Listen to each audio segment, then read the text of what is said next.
On this edition of the Vermont Motorsports Magazine Report, we'll be discussing Speed Weeks, the impact of Tom Curley's recent memo, Ken Squire's award for media excellence, and Airborne Speedway's 60th season schedule. Strap yourself into the 5-point harness, because we've got that and much more on the Vermont Motorsports Magazine Report.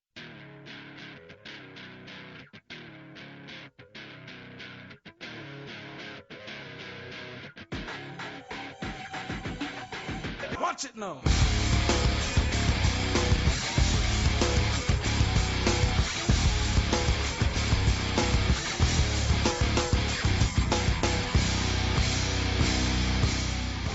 Hello, everybody, and welcome to the Vermont Motorsports Magazine Report. I'm Ricky St. Clair, a VMM correspondent and freelance sports writer at the Press Republican here in Plattsburgh, New York. For more insight regarding the show's creation, I'll send it to my co-host and VMM Editor TJ Ingerson. Thanks, Ricky, and this is a great endeavor for all of us, you and I both. Something that we've discussed, for a while now about what we wanted to do. And here it is, the Vermont Motorsports Magazine Report, a weekly feature on Vermont Motorsports Magazine. But it's just not you and me, and that's going to be the fun part. A guy that both of us was brought to Vermont Motorsports Magazine to, a guy who's been a tremendous help to both of us, the reason why you and I are still here, and that is the Vermont Motorsports Magazine founder, Justin St. Thanks for joining us, Justin. Hey, guys. Thanks a lot. Really excited to be part of this. Absolutely. So, Ricky, what is on tap tonight? Well, on this edition of the Vermont Motorsports Magazine Report, as you heard in the intro, we'll be talking Speed Weeks down in the Sunshine State. We have Tom Curley's recent memo that he released on ACTTour.com. Ken Squire was recently honored with an award for media excellence from NASCAR, and Airborne Speedway just released their 60th season schedule. But the first thing on the list, we've got Speed Weeks down in Florida, as I mentioned, the UNOH Battle of the Beach. It's the very first time our regional stars will be heading down to the Daytona International Speedway. They'll be racing on a 0.4 of a mile oval, and half of that track is actually made up on the backstretch down there at Daytona, this race features a NASCAR Whelen All-American Series late models. They'll go 150 laps on Monday, February 18th. The Whelen Modified Tour will click off 150 laps on Tuesday, February 19th, and will conclude with the K&N Pro Series with a 150 laps on Tuesday, February 19th. And, guys, this is a great opportunity for some of our regional stars to gain national attention. We've got a lot of drivers from the Northeast who will set out to the Sunshine State and compete in these events. And, TJ, what can this do for some guys? This could, potentially create publicity for regional series up here in the north, and hopefully some guys down south will get a good look at these guys. Absolutely. I mean, it is putting these drivers right in front of the team owners on the biggest race weekend in NASCAR, and you don't have to go very far to look to see these drivers now. When team owners look for drivers, you're going all over the country trying to catch that next best talent.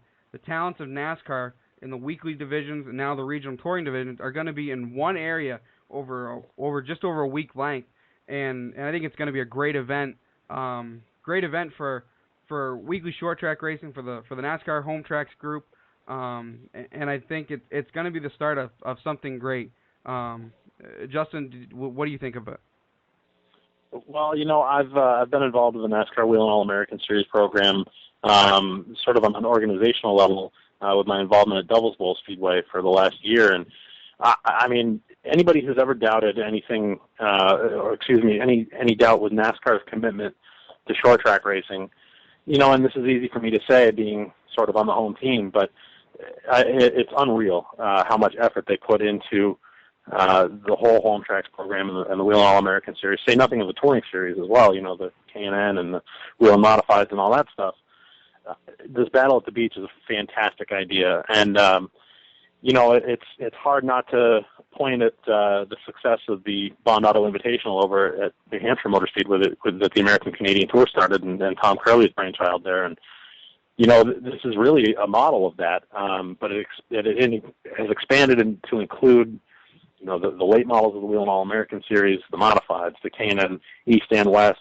It really brings out the best in everything, and of course the champions from the Canadian Tire Series, the Mexico Series, and the Euro Race Car Series over across the pond there. They're all included. It's the best of the best, and the way that NASCAR is doing it, from everything that I've seen, and the way that Joey Chitwood has put it all together at Daytona, boy, it's going to be quite the show. Yeah, it is, and I think it's going to be something that becomes a yearly thing. I hope it becomes a yearly thing, because the hype surrounding this, who's going to go and who's going to be good. You look at the list of modified drivers that are going to be going down there. The list of K&N Pro Series drivers. And the list of potential NASCAR Whelen All-American Series racers. You're taking the best NASCAR Whelen All-American Series racers all across the country and putting them head to head on the same stage. I think that is one heck of an idea, and it's gonna, there's always the debate of, well, he didn't win because he races against more cars or he starts up front. This, I think, is going to settle a lot of that debate head for head on at least on Monday night, and then on Tuesday night you take the best of the both series, the Northern and Southern modifieds, and then the East and West K&N Pro Series, and you're putting those cars head to head. I think I wish I was going down. I know that. Yeah, I have to agree with you there, and I think that it's something that's attractive to drivers that aren't necessarily part of the NASCAR program as well. I know that there were a couple of ACT teams up here that were seriously considering going down to run the late model race on Monday. In fact, one of the drivers at Devil's Bowl Speedway had a deal all lined up, and then the sponsor backed out right at the last moment, and they were scheduled to go down, and it was, this is something that's very real for everybody. If you can find the finances to haul all the way down to Daytona, Florida in February, you can race at Daytona. How cool is that? And then, of course, you've got everything going on at New Smyrna and Volusia, and it all kind of, I don't know, Daytona, I guess, is the glue this year for the Speed Weeks thing, in terms of a short track level. Of course it is with the Sprint Cup Series and the Daytona 500 and ARCA and Nationwide and trucks and all that stuff. But, there's a real short track buzz around Florida right now, or around the country, but aiming at Florida, and it's a great thing. Do you think it for short track fans, do you think it increases, Justin? Do you think it increases their involvement because they are now at Daytona? Yeah, absolutely. I've been to the Thunder Road banquet and the Doubles Bowl banquet over the last 2 weeks, and everybody's talking about it. And Thunder Road's not a NASCAR track, and people are talking about the Battle at the Beach at Daytona. That's only a good thing, and it doesn't matter if you're an ACT driver or a NASCAR driver, or you race in the WISSOTA Series out in the Midwest, or if you're out in California or up in Washington State. It doesn't matter. You can be a part of this. You can race at Daytona.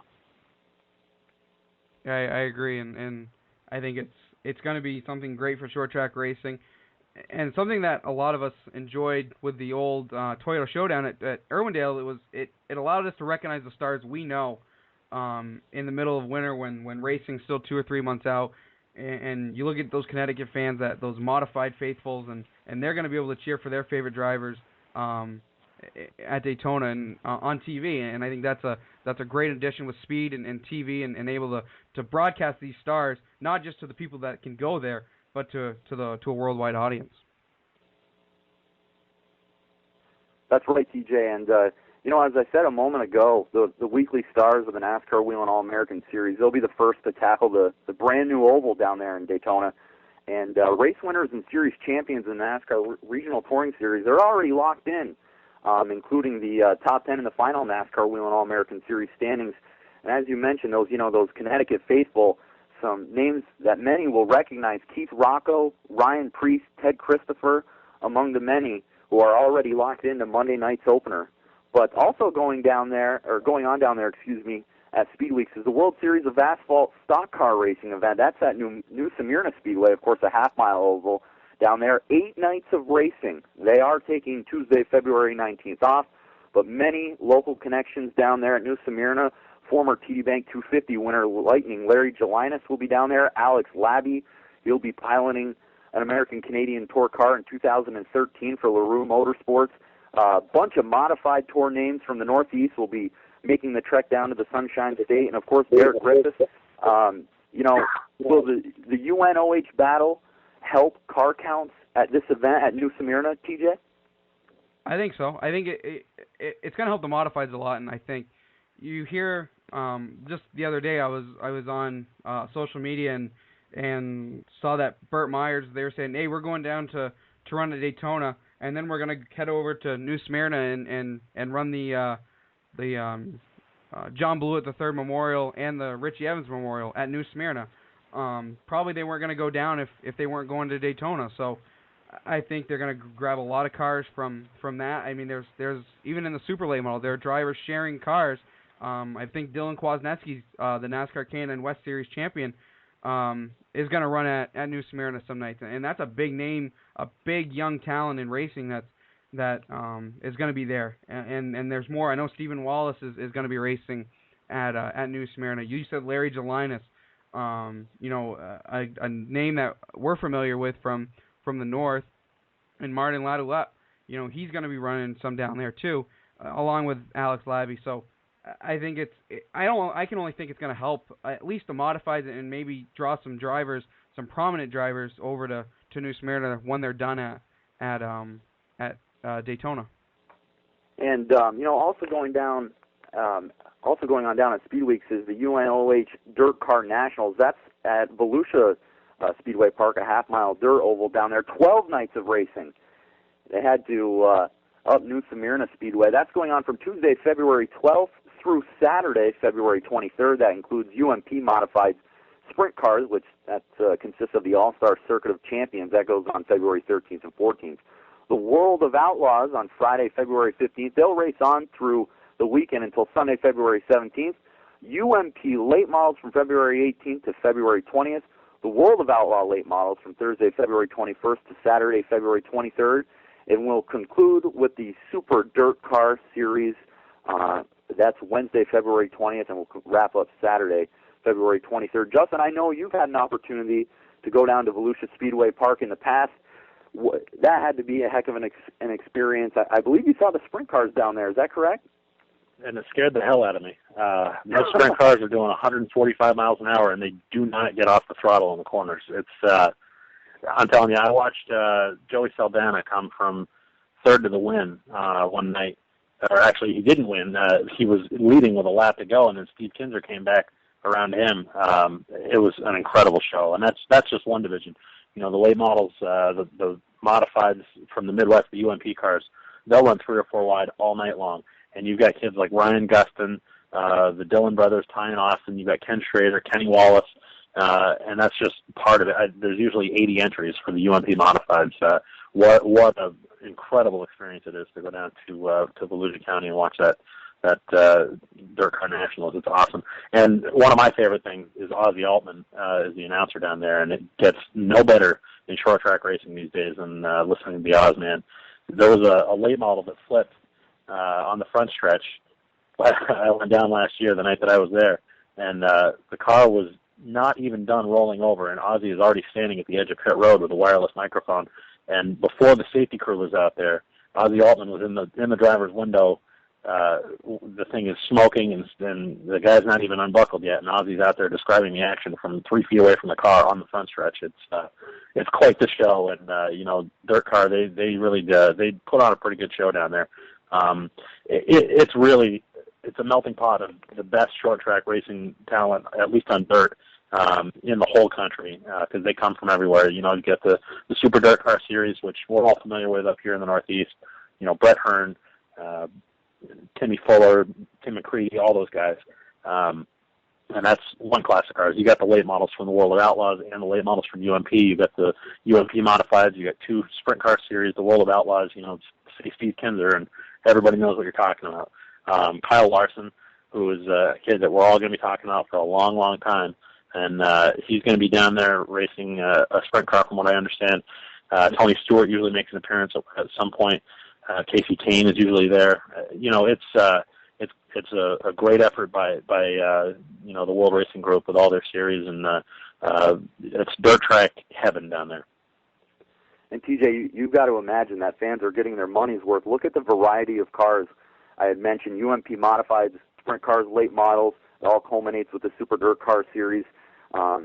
you get your bang for your buck, as I'd like to say. I guess I'd like to call it. But when a fan makes their way down there to Volusia Speedway Park, they have the opportunity to see these different types of race cars. That has to be a unique experience. Oh, it would be, no doubt. I mean, every night you got a different doubleheader. I don't want to say different doubleheader, but you got a doubleheader. You're either seeing UMP dirt mods, sprint cars, the late models. Every night you have two different types of cars racing. And as a fan, that's an incredible bang for your buck. And you get to see the best. You're not just seeing a little dabble of this, a little dabble of that. Like Justin said, everyone flocks to Daytona and to Speed Weeks, and including Volusia, especially for the Dirt Car Nationals. And I mean, I wish I could go. I said it before. I really wish I could go and just partake in it. I was able to watch last year online. Dirt Car does a great thing with their Dirt Vision. I was able to watch it last year, and I think it made me even more jealous of the people that were down there, just because it just seems like an incredible experience. And guys, we're gonna cut to a quick commercial break, but up next we'll be discussing Tom Curley's recent memo regarding his health and its impact on Thunder Road's future on the Vermont Motorsports Magazine Report. RPM Racing Engines in Georgia, Vermont specializes in all high-performance engines, including racing, stock, drag, bow, and much more, and boasts a complete machine shop with a variety of services available. RPM Racing Engine serves tracks throughout the Northeast and has your Chevrolet race engine. RPM Racing Engines has your Ford racing engine, too, including the S347JR seen on the American Canadian Tour. RPM Racing Engines is also a dealer in many top brands, including AR Bodies, Bassett Wheels, Sunoco Race Fuels, and VP Racing Fuels. Give Rick and RPM Racing Engines a call at 802-524-7406 and visit their website at rpmengines.vt.com.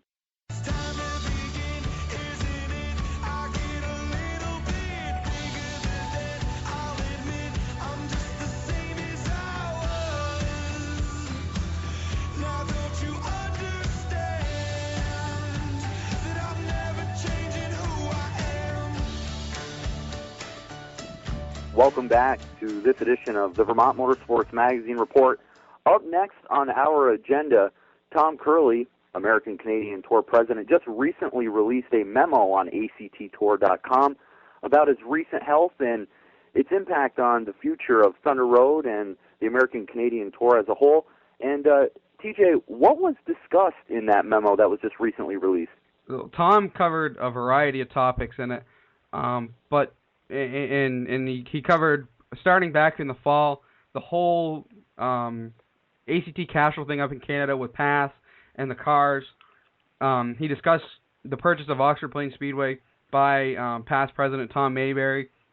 He discussed the state of the tires. There was the report that Goodyear is getting out of short track racing. He discussed that on a late model level as well as a support division level.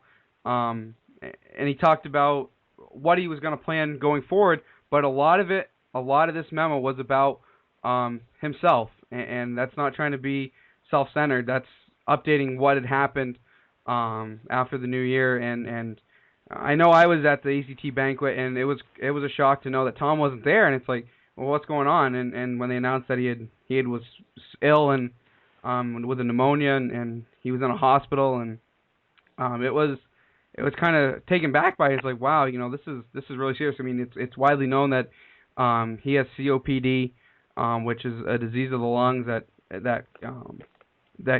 causes you to lose your breath more often, shortness of breath. But he went into really, really strict detail about his COPD and how he contracted most likely the flu, and how it really rapidly deteriorated up to a staph infection. And how that at one point Darla, who's the vice president of ACT, had to call in his family from Ontario because it was that serious.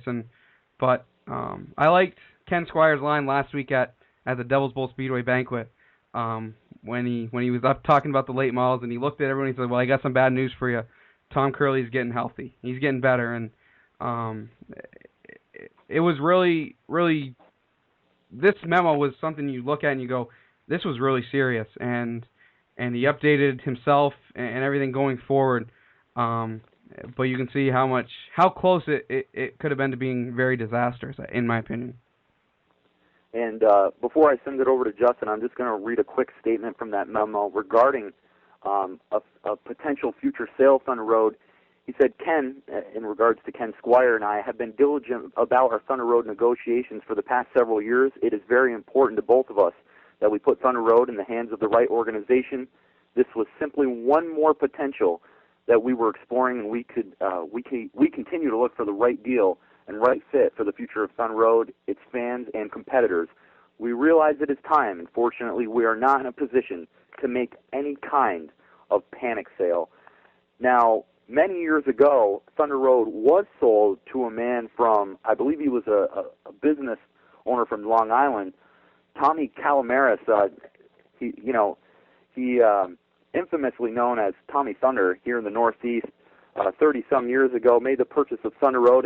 And Justin, when it was sold to him, what exactly happened to Thunder Road, the racetrack that we know now? Absolutely nothing, and that was the problem. Tommy Calamaris, of course, this happened before any of the three of us were around, but I've done my homework on the subject, and Tommy Calamaris had all kinds of great ideas and great intentions for Thunder Road. He planned on expanding the track to a half mile, possibly even a mile, to host the NASCAR Sprint Cup Series, or what is now the Sprint Cup Series. He was hoping to put a soccer pitch in the middle of the infield and host, World Cup games and MLS games, and have a team in Barre, Vermont, which, that's as laughable as saying that Thunder Road's going to, be a dirt track. He had all kinds of plans and absolutely zero money to follow through with them. Any picture that you see of Thunder Road from 1978, as few as there are, there's grass growing up so high that you can barely see the race cars. That's because he didn't have enough money to fix the lawnmower. It was that bad. Tommy Calamaris, and I don't know the man, so I can't, I won't say anything further than that, but in short, he didn't follow through on anything. That's a fact. And Tom Curley and Ken Squire learned a valuable lesson then. Well, it was Ken Squire's track at the time, and when they finally got it back, Tom Curley became a partner, as he was at Catamount Stadium up in Milton, and they learned a valuable lesson that the next time that Thunder Road sells, which nobody lives forever, so it's going to have to be transferred at some point, it's got to go to the right organization and the right group, and somebody that's going to make sure that track stays Thunder Road as we know it. It took a long time for Thunder Road to bounce back. It went through a real bad period of about 5 years, and then finally in 1982 it reopened full time, and you see what it has become today and over the last 25, 30 years. It's a huge deal in the industry of short track racing. It was it wasn't even a decade ago, 2004, that Tom Curley was voted the National Promoter of the Year for his efforts with Thunder Road and the American Canadian Tour. The Milk Bowl was voted the #1 event in the country in 2006. This place is it's near and dear to all of our hearts, and as a driver, as a fan, as a media member, as whatever, a sponsor, whatever your involvement is at Thunder Road, even if you only go once a year, that there's something special about that place. And, obviously Ken Squire and Tom Curley know that, and they want Thunder Road to survive and flourish and only get better in time, rather than go the other way like it did back in the late 70s under Calamaris' watch. That having been said, it's only really become public knowledge in the last month since Mr. Curley released his letter that Thunder Road has been on the market. Well, I know that they've been actively shopping the racetrack for almost 10 years at this point. There have been people that have been looking at the track, and some are just tire kickers and some are serious, but they haven't found the right fit, and they're not willing to give Thunder Road up until they do find the right fit. And, the rumor is that Ken Schrader is going to buy it, Tony Stewart's going to buy it, Kenny Wallace is going to buy it. Well, that may very well be eventually, but it hasn't happened yet. And I'm not going to speculate that they will buy it. It's going to be somebody who's dedicated to it. It's got to be somebody who cares about it. And I think, frankly, it's got to be somebody local who knows the history of the track and can follow through on the traditions of, we just had the 50th Milk Bowl, 50 years of a Milk Bowl. pretty important. The Memorial Day Classic celebrated its 50th anniversary. There's so much involving Thunder Road that infiltrates the entire state of Vermont, and not just Barre, and not just Washington County, but everywhere, and New Hampshire, and New York, and Maine, and wherever. It's a big, big deal. It's an important thing to everybody, and Tom and Ken don't want to see that go away. Yeah, going back to 1978, we were talking obviously about Long Island business owner. That's Tommy Calamaris, Tommy Thunder, as he's infamously known in the Northeast. Only 6 events ran in 1978, 4 times the headline division, the late model sportsman. 4 times they ran in 1978. But, Justin, you just threw out some names out there like Kenny Schrader, Tony Stewart. I know one morning I was listening to a Vermont radio station. Kevin LePage was on. He thought about making a potential purchase down the road, or he was in the talks with Ken Squire. TJ, how important is it for Tom Curley and Ken Squire to find the right replacement? It's hugely important. I think it's because of I don't say be selfish, but it's people like me who, I went to Thunder Road, started going to Thunder Road weekly in 1998, and I went almost every week for 10 years, and I have all those vivid memories of going there every week and being able to see the stars that I thought were pretty famous to me. I remember that the great late '90s battles between Phil Scott and Brian Hoare, and I remember Mike Bruno racing there, and Dave Wickham and Tracy Belrose and all that, and those are all memories to me, and it's important to Central Vermont. And I came from New Hampshire. I came just over the border, just over the Connecticut River from New Hampshire, and I went every week. So it's not just Central Vermont. It is wide ranging. People that have memories there, and it's near and dear to Tom and Ken, especially Ken. And I think they want.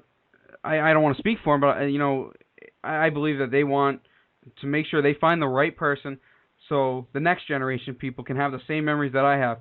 And I wrote it in Jack Stands this week that in 10 or 15 years, I want to be able to take my children with me to Thunder Road and have the same enjoyment and the same memories that I was able to create at Thunder Road. And it's a big part of my history growing up, and I think they want to make sure that it stays a racetrack, it stays a great racetrack for now and into the future. And like Tom said, they're going to do their due diligence. They're not in a position to make an impulse sale. And I think that is just absolutely great, that they're not willing just to see someone bring up a load of cash and drop a number in front of them and say sold. That they're going to make sure that they find the right person to take them into the next era. I want to just expand on that if I can. I want to expand on that if I can. I'm sorry to interrupt you, Ricky, but I really think that even if Tom Curley hadn't been able to survive everything that happened to him over this winter with his health issues, Thunder Road would have survived, at least in the short term of a run of a couple of years, if not longer, without Tom Curley, and it wouldn't have been a problem. Nobody would notice any difference because of the great staff that they've got in place there. And I've worked with that staff, and I know that they've got everything down. I remember back in 2001 when Tom Curley was suspended for his own actions in the pits, and there were some big races that happened without him, and nobody noticed the difference at all. That group has been in there for a long time, and they can swing those gates open and have the same great racing, and Thunder Road will be just fine. And that's a testament to Tom and the leadership that he's got with that group and everything that he's put into place. And it's a good thing that they don't have to rush to sell the place. But even if they did, the people that are running it right now will take care of it. Well, for the time being, 2013 looks bright for the American-Canadian Tour. In the memo, well, actually, I believe it was just announced recently that the ACT Castrol Series, full-timers who commit through the entire schedule will receive a bonus. TJ, I know Tom Curley has been a big supporter of, as we like to call, 100%ers, the top qualifying cars who have, made an attempt at every race on the schedule. throughout the year. If they can qualify their way into the feature event, they'll start with a provisional. But this year, those Castrol guys have an opportunity to earn bonuses by attending, every race. Yeah, and that's a big testament to the promoters up there that really put this together at St. Eustache and Monami and Riverside.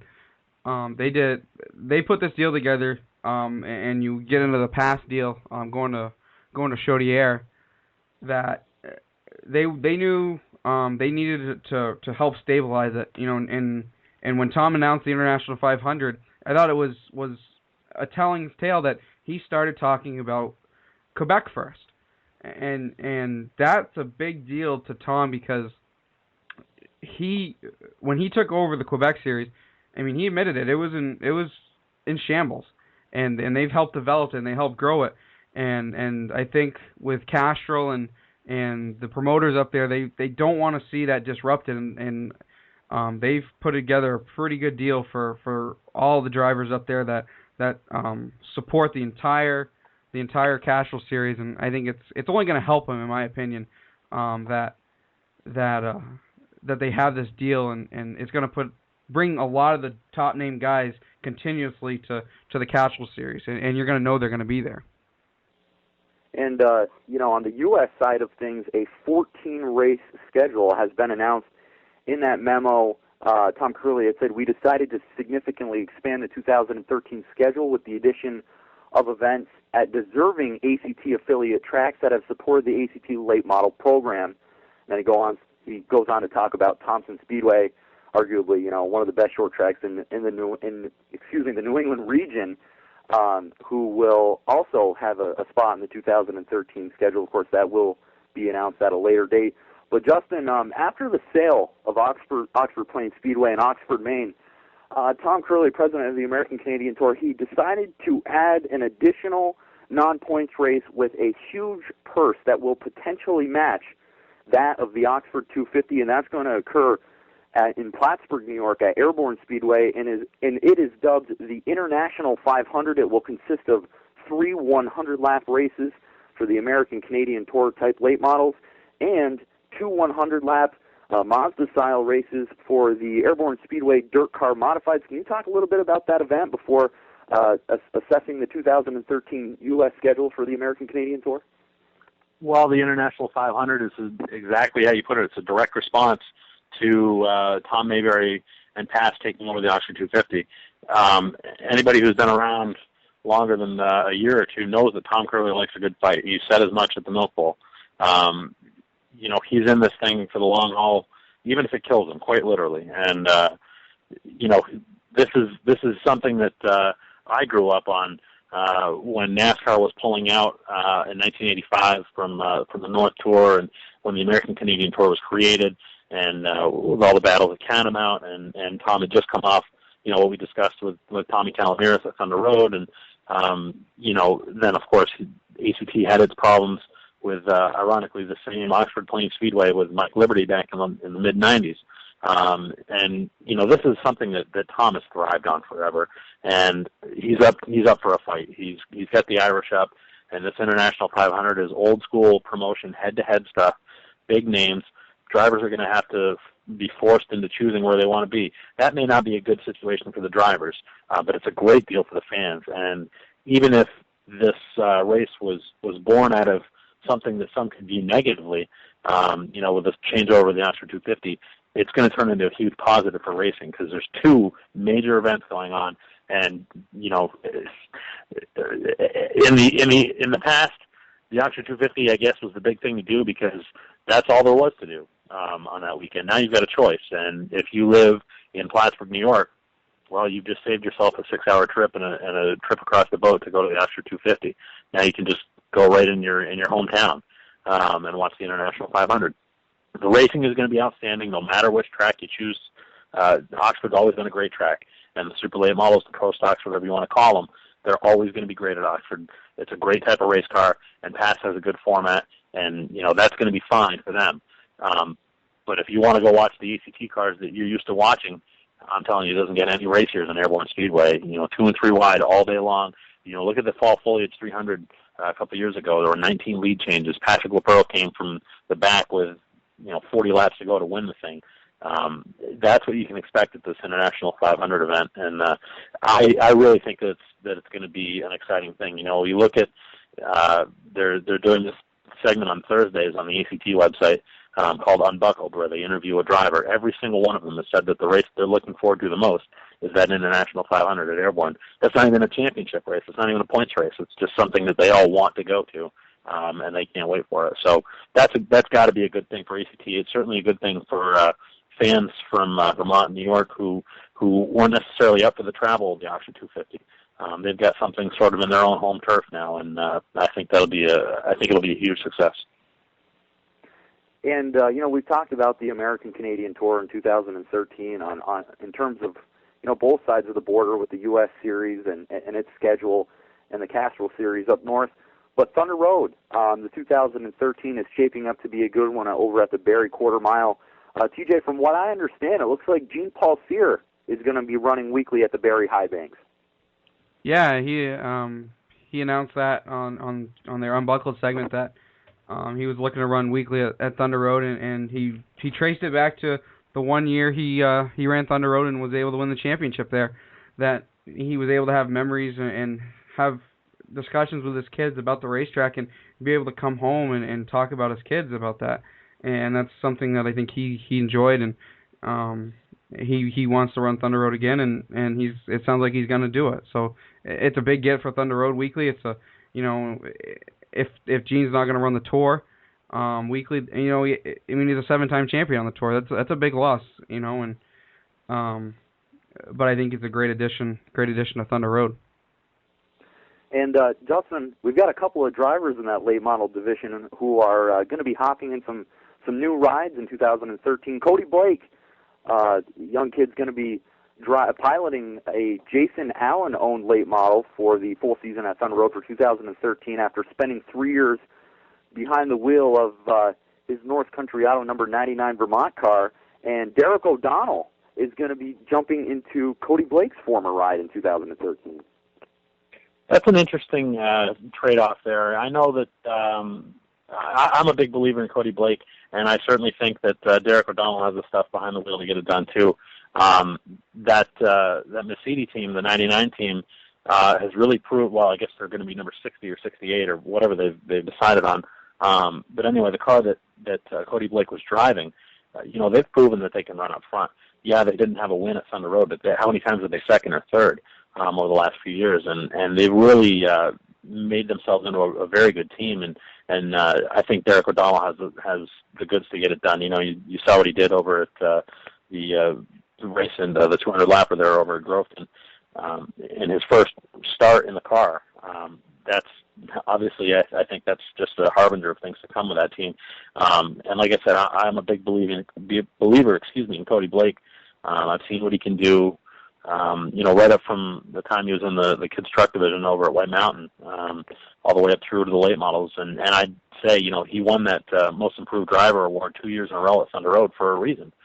He really has grown as a driver. He's still young. I think he's only 20 or 21 years old. And he's got all the time in the world to grow up and mature as a racer. I think he's well on the way to getting there. He may not be as flashy as, say, a Joey Pole or an Austin Terrio or whatever you'd like, but he's definitely got the ability. There's a couple of rookies coming into the late models as well. I'm excited about Jason Corliss. That's a team that they are doing as much as they can with as little a budget as anybody at Thunder Road. They've had a very good run in the Tigers. They've got a good late model car, and Jason is certainly an exciting driver to watch. In and out of the car. I remember him, kind of giving the old two-finger salute to, I don't even remember who it was, but right on the front stretch there a couple of years ago, and, he's passionate about it.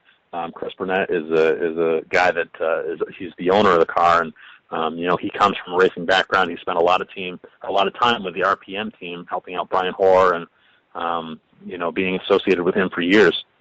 So he's got a lot of knowledge. Jason Corliss brings a lot of talent. I think that team is going to be one to watch as well, especially as a first-year team. But I think they're going to be in contention to win by the end of the summer. And, Jean-Paul Cyr, a 7-time American-Canadian Tour champion.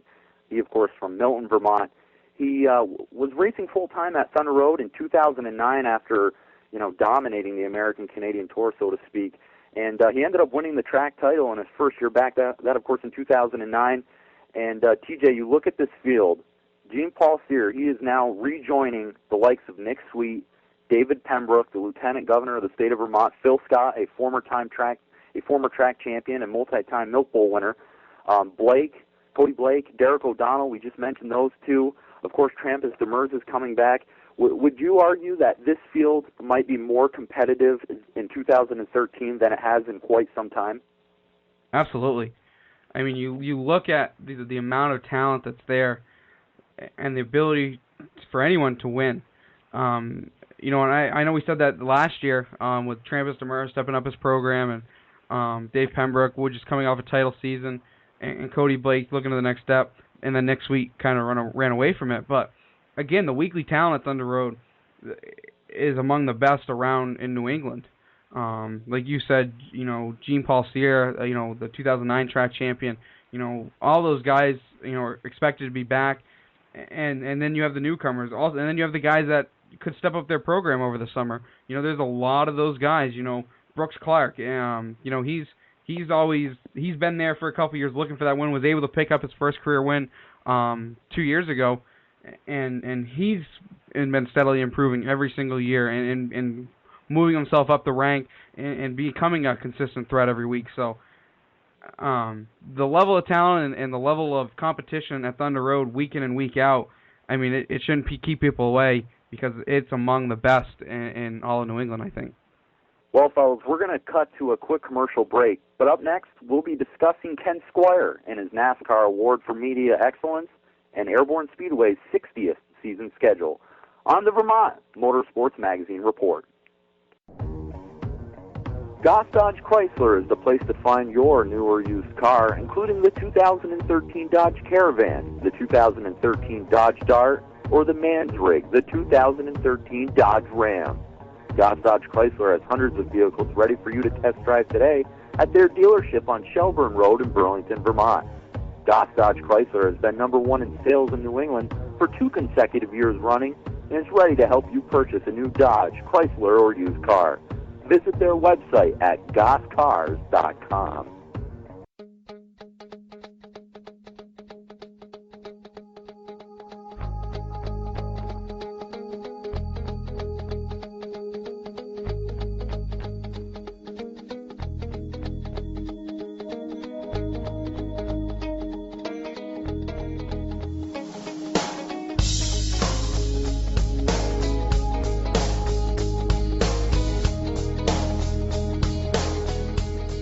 Welcome back to this edition of the Vermont Motorsports Magazine Report. I'm Ricky St. Clair, and of course, joining me are my co-hosts, Vermont Motorsports Magazine editor TJ Ingerson and founder of VtMotorMag.com, Justin St. Louis. Guys, at Friday's 4th annual NASCAR Hall of Fame induction ceremony, current Motorsports Racing Network announcer Barney Hall and former Motorsports Racing Network voice Ken Squire, of course from the Green Mountain, say they were awarded the first recipient of the Squire Hall Award for NASCAR Media Excellence. TJ, what impact did Ken Squire, a local boy from the Northeast here from the Green Mountain State, what impact did he have on NASCAR? Put it simply, NASCAR probably wouldn't be where it is today without Ken Squire. He brought a great attention to what was a normal guy's sport. He brought mainstream attention. Helped founded the Motor Racing Network. Helped sell a flag-to-flag broadcast of NASCAR's biggest race, the Daytona 500, to CBS, and then was known as the voice of perhaps its greatest moment that everyone always knows. And when you see the 1979 Daytona 500 and the fight that everyone knows about, the one voice you hear, is Ken Squire. And I think it's safe to say that NASCAR would be nowhere where it is now, in the prominence that it is, in in the standing that it is with national media without Ken Squire. And I know Justin works closely with Ken. Would you agree, Justin? Yeah, I think that goes without saying. It's you may not even know his name, but you know his voice. He coined the term "the Great American Race." He was the one that put a camera in a race car for viewers at home to see what's going on. You look through the driver's eyes. I can remember clear as day the first time that I saw, the in-car camera from Cale Yarborough at Daytona in the Daytona 500 back in the early 80s. And he wins the race with the CBS camera in there. I mean, how cool is that? Ken Squire did so much for NASCAR and still does that gets it out there in the public eye. There was nobody willing to entertain the thought of having a 500-mile race in its entirety on television. We're talking back in the late 70s when there were 3 or 4 channels on TV, so you had to watch it. And that ultimately is what got NASCAR on the map. There's that fabled snowstorm that locked most of the East Coast indoors on the day of the Daytona 500, and there's nothing else to do except watch TV, so we're going to watch what's on. And it's the Daytona 500. It's the first time most of America has seen this race, and it just so happens to have the greatest ending to any race in the history of racing. That doesn't happen without Ken Squire, and that really is what set NASCAR on the path to being an internationally popular sport. It's a mainstream sport. It's the number 2 spectator sport in America, right behind the NFL, and that wouldn't have happened without Ken Squire's vision and his drive. And that's it's pretty cool that started right back here in Vermont, but really it could have come from anywhere, and he's certainly deserving, as is Barney Hall, who's been on MRN ever since the beginning, the Motor Racing Network, and that's a company that Ken Squire helped to found with Bill France from NASCAR. And Barney has been there for almost 50 years and is a familiar voice and one that NASCAR fans depend on. And both of them very deserving of the award, and congratulations to both of them. But of course, we're biased because we know Ken, and we've grown up with Ken. It couldn't have happened it couldn't have happened any other way. And Ken Squire was the guy driving the wagon. One thing I want to say is, like you said, the number 2 spectator sport to the NFL. Anyone who knows the NFL knows NFL Films and Steve Sable, and how important those 2 entities that Sable founded, NFL Films, is to the NFL. Ken Squire is of equal importance to NASCAR, and it wouldn't be where it is without Ken Squire. Well, and I think of Motor Week on TBS, the old motorsports program that covered everything, not just NASCAR, but Formula One and IndyCar and whatever. And that was a breakthrough moment for media, for sports media. And now, there's hundreds of imitators, including this show right here. Let's be honest. Maybe none of this would have happened without Ken Squire taking the risks that he did and trying to get this thing out there. We're not just a bunch of rednecks. This is, people from all walks of life. Hello, we've got the lieutenant governor racing a short track race car, every Thursday night.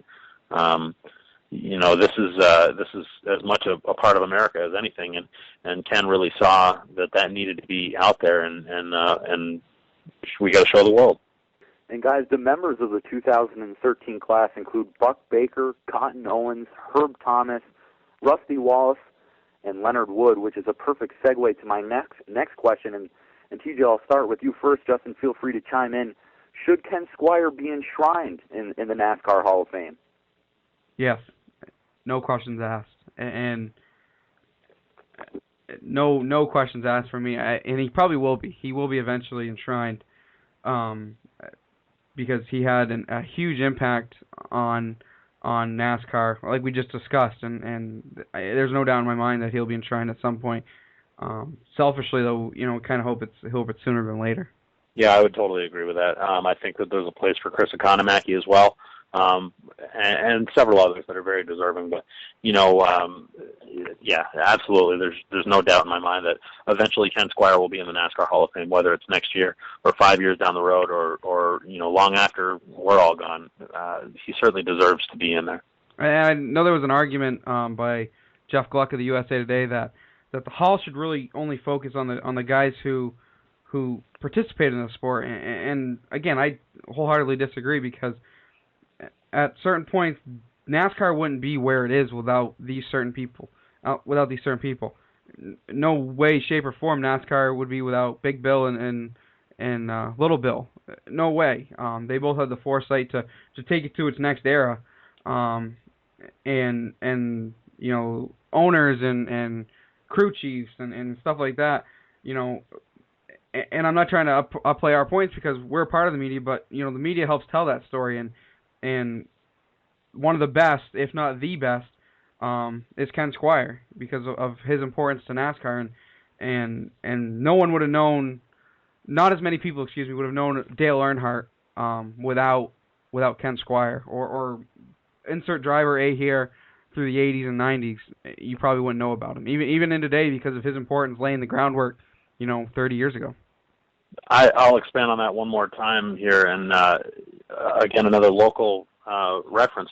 Russ Conway, who was a great promoter down in southern New Hampshire with Lee and Hudson and Star Speedways, and the New England Supermodified Racing Association.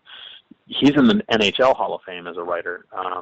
There's no difference. Russ Conway was a huge part of hockey media for a long, long time, and he got elected into the Hockey Hall of Fame. Not the NHL Hall of Fame, but the Hockey Hall of Fame. He's very deserving of that honor.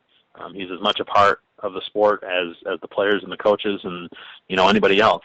And I really believe that that's no different for Ken Squire, or again, like I said, Chris Economaki. You go back to, I think Mike Joy should be in the Hall of Fame at some point. Look at everything that he's done for radio and television media. And the list goes on. For every Ken Squire, there's 5 more. I mean, one other name you throw out who's probably known more for his media than he is his driving, that's Benny Parsons.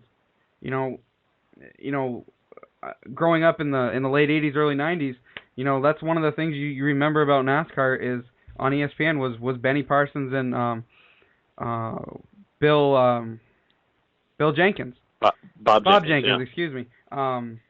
Ned Jarrett, Darrell Waltrip, guys Wallace, like it that. goes on and on. Yeah, and Benny Parsons is probably known more for his media assistance than he is his driving, and he's a NASCAR champion. So it tells you the importance of NASCAR media and helping bring it to the forefront. And Ken Squire is steering the ship, in my opinion.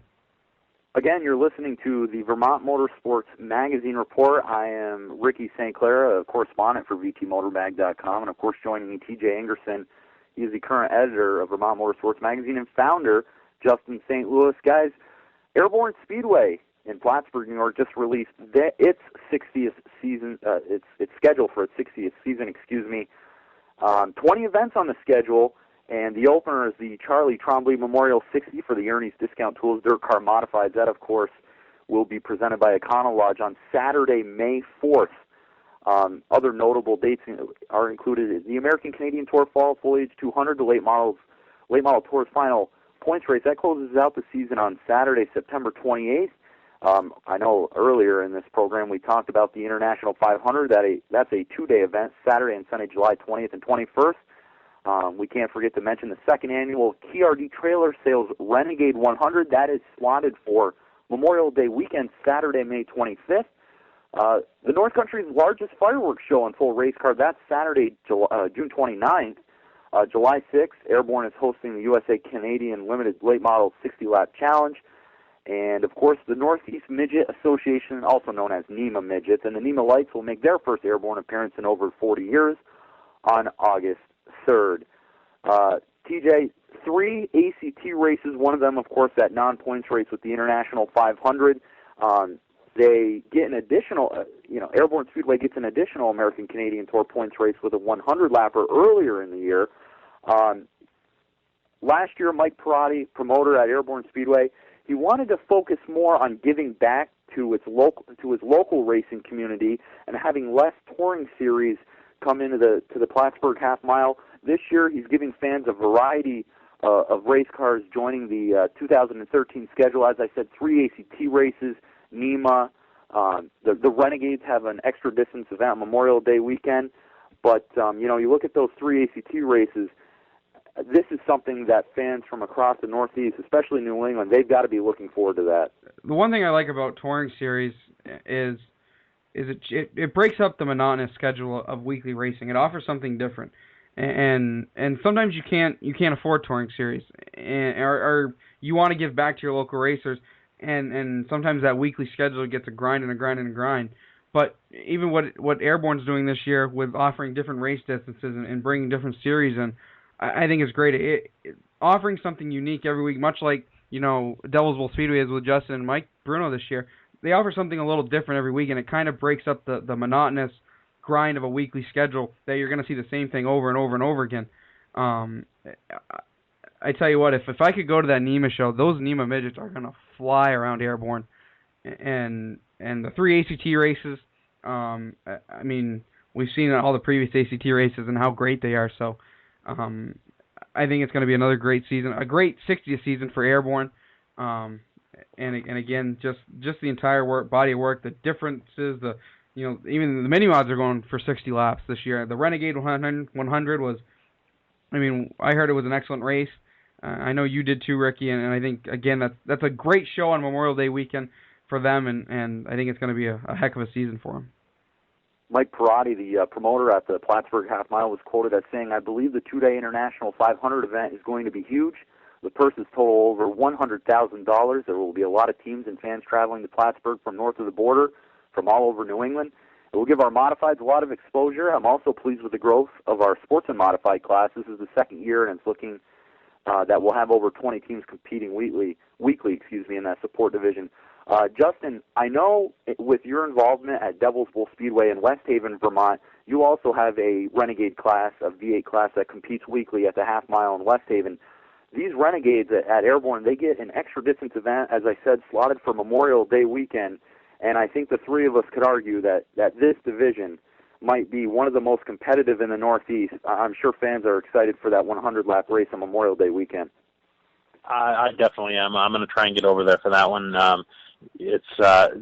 I love the look of the Renegades. First of all, it's old school. They look like a race car. I really, really, really enjoy Renegade racing, and it's not just at Airborne. I like them at Devil's Bowl. You go down to Waterford Speed Bowl in Connecticut, and their street stock division, and it's the same cars that compete at Thompson Speedway. Outstanding racing, 3 and 4 wide. It is a great division, really, any track you go to. And that 100-lapper, I wasn't able to get to the one that they had this past year, but, like you guys, I heard that it was a wonderful show and something that's really, for a support division, it gets a lot of hype, and I think it's well-deserved.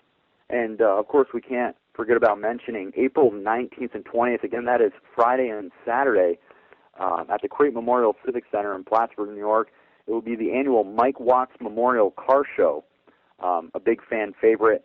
TJ, we've talked about this in the past, these car shows. I know, Devil's Bowl Speedway has one every year. That, I believe, occurring this year in Rutland, Vermont. TJ, this allows fans interaction between some of their favorite stars who they see compete weekly, and it kind of gets you in gear for the upcoming racing season.